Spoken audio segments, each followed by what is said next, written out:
El argumento de Northman es una historia que se ha contado muchas veces y de diferentes formas por distintas culturas a lo largo del tiempo. La historia que se narra es el arquetipo de la venganza. No te preocupes por spoilers si quieres ver la película, aquí no encontrarás ninguno. Si aún no la has visto, tras este vídeo, lo único que va a suceder es que la vas a entender mejor. Si ya la has visto y quieres ampliar tus conocimientos sobre esta temática, quédate porque te aseguro que esto te interesa. Esta misma historia se ha contado en Hamlet y en el mito egipcio de Horus y Set, la historia de un rey asesinado por su hermano celoso y cuyo hijo busca su venganza. En cuanto a la temática de la violencia familiar, la venganza legítima y el destino, hay muchas otras obras que guardan similitudes, como el derrocamiento de Tarquinio el Soberbio, último rey de Roma, las historias de The Spanish Tragedy o la historia de Kai Khosrow, del, a ver si lo pronuncio bien, Shahnameh iraní, pero tienen diferencias sustanciales que en este caso guardaremos para otro vídeo. Bueno, te prometo que ya paro de liarme y de meterme en jardines que no tocan, pero el disclaimer era necesario para no caer en generalizaciones excesivas. En este caso, la película The Northman, El norteño o El hombre del norte, nos cuenta una leyenda islandesa, un poema aproximadamente del siglo X, o sea, alrededor del año 900. No hay que olvidar que Islandia en esta época está habitada por pueblos escandinavos. Ya sé que es mucho más popular llamarlos vikingos, pero eso es más ficción que realidad. Otro día hablaremos del asunto. Vikingo hace referencia a un trabajo, no a un pueblo. Por lo de pronto vamos a llamarles escandinavos. En esta leyenda se habla de la historia de Amleth, o Amlodi, o Ameltus, o Amblotae. La etimología de esta palabra es compleja y algo imprecisa por tratarse de una lengua tan primitiva. En nórdico antiguo, Amlodi significaría tonto. Sin embargo, para hacernos una idea, vamos a separarla en la raíz ama, molestar, y en odr, furia. Esta parte podría hacer referencia a Odín. Igual es por eso que sale tan enfadado el tío en el tráiler. El teaser que nos muestra el director Robert Eggers, que por cierto es el que hizo La Bruja y El Faro, nos muestra un joven Amleth que ve llegar a su padre el rey junto con su madre a una fortaleza. Amleth parece que está contento, sin embargo, el rostro de la madre no indica lo mismo. Automáticamente después aparece Willem Dafoe diciéndole a Amleth que su destino está escrito y que no puede escapar de él. ¡Qué angustia!, ¿no? El rey, su padre, le dice a Amleth que un día él heredará su reino. Por lo tanto, parece que tenemos a la vista un sistema hereditario patrilineal, de primogenitura y gobierno preferentemente masculino. Vamos, lo típico a lo que estamos acostumbrados. A continuación, vemos al pequeño Amleth haciendo un poco el canelo con la nieve. Si es que lo de tonto te va que ni pintado. Automáticamente, una flecha fatal va a parar al pecho de su progenitor. El chaval, curiosamente, logra escapar a los asesinos enmascarados y llega a vislumbrar el rostro de su tío, hermano de su padre, que ejecuta al rey sin miramientos. La verdad es que el casco del tío así a primera vista parece un casco nórdico como Dios manda, sin cuernitos ni historias. Ah, sí, claro, es que lo de que los vikingos llevaban cuernos no es algo real, aparte de poco práctico, pesado para el combate y hasta un tanto carente de gusto. Este cliché viene de unos cascos ceremoniales de Jutlandia, actual Dinamarca, de la Edad del Bronce, 900 años antes de Cristo, o sea, unos 1800 años antes de la época de esta película. En la cultura popular del siglo XIX se imagina el tema de guerreros con cuernos para simbolizar ferocidad y poder. Los cascos de los nórdicos tenían más o menos esta pinta. Así que hay que aplaudir a la dirección de la película que haya un mínimo de inversión en investigación histórica. ¡Olé! Bueno, a partir de aquí comienza la psicosis obsesiva de Amleth con las 3 tareas que determinarán la narración: vengar a su padre, salvar a su madre y matar a su tío. Aunque la primera y la tercera vienen a ser la misma, así que mejor digamos que son 2. Oye, pero esta historia me suena un montón. Evidentemente que te suena, ya hemos hablado de que es un modelo arquetípico, o sea, un modelo, un patrón del cual derivan historias, símbolos e ideas. Esta historia es literalmente en la que William Shakespeare se basó para escribir Hamlet, seguramente la obra teatral británica más famosa. De hecho, un máquina, el Shakespeare, se saltó el copyright a base de cambiar una letra de lugar. Nah, es broma, en verdad ninguna obra es completamente original. Todos los autores se basan o son influenciados por otras obras, y no pasa nada, chico, está bien.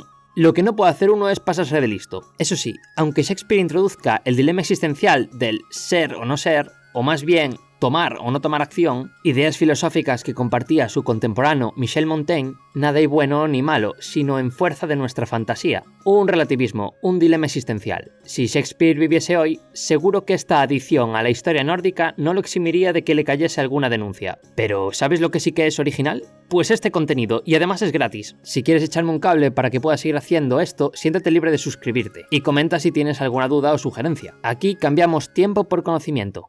Muy bonito todo ese speech sobre Shakespeare y Hamlet, Arcadian, pero antes dijiste que había un mito egipcio muy similar. ¿Me estás diciendo que algún egipcio se fue a contar esa historia a unos islandeses? Por no hablar de las tan alejadas épocas que vivieron unos y otros. No, campeón, esto no es History Channel. Aquí no vamos a hablar de aliens ni paranoias, quizá no imposibles o al menos absolutamente improbables. Mira, te cuento, si algo he aprendido todo este tiempo que llevo estudiando historia es que la realidad es tremendamente más compleja y fascinante que la ficción. Ahora déjame explicarte este mito, porque la verdad está como mínimo interesante. Este mito aparece por primera vez, o al menos que se sepa, en los textos de las pirámides. Estos textos son un conjunto de leyendas y teorías cosmológicas que los antiguos egipcios tenían. Cabe decir que esta cultura del Nilo es una de las que mejor podemos conocer hoy en día, ya que los egipcios tenían la buena costumbre de apuntarlo todo. O sea, hay una cantidad brutal de documentos que excepcionalmente se han conservado dada la suerte de clima seco que tiene esta región. Bueno, como decía, el mito de Osiris es uno de los primeros. Las versiones más elementales y antiguas hablan de un dios que en su momento fue rey. Para la cosmovisión egipcia se deduce que esto no era mitología, sino historia.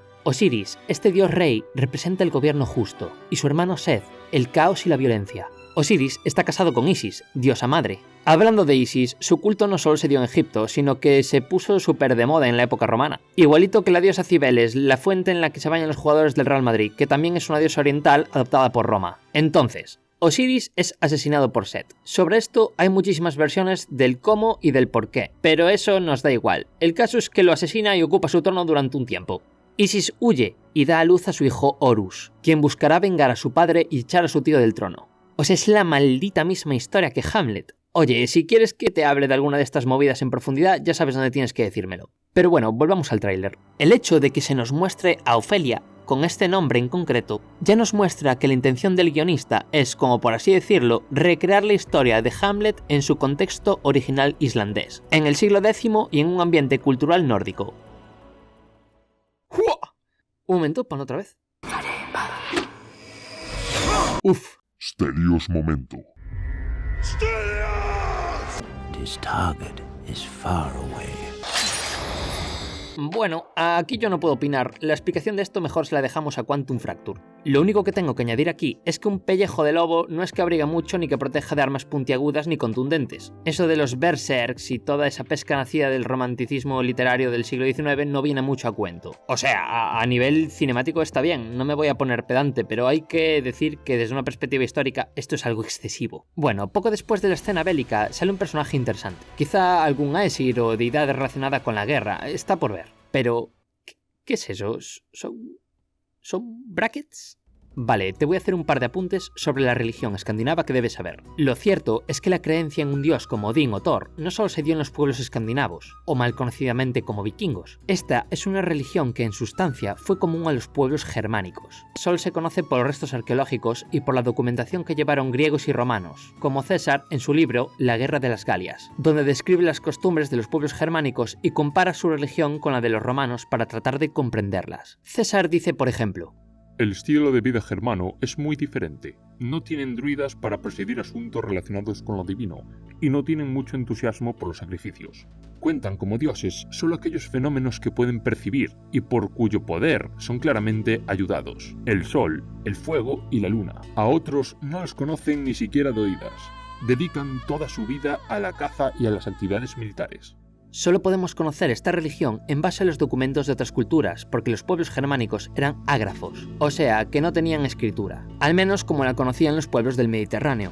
Entonces, ¿eran culturas prehistóricas en plena Edad Media?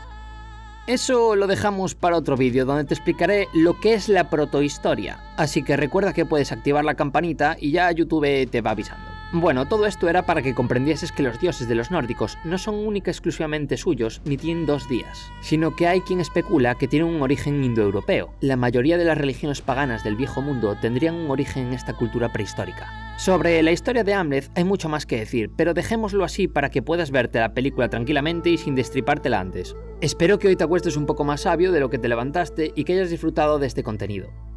No hace falta que te diga que puedes suscribirte si quieres y compartir este vídeo con quien quiera que vayas a ir a ver la peli. Una vez más, te estoy cambiando tiempo por conocimiento, tu mayor activo. En este canal todas las semanas aprendemos algo nuevo. Soy Arcadian y estoy dándote una cálida bienvenida. Un abrazo, cosmonauta.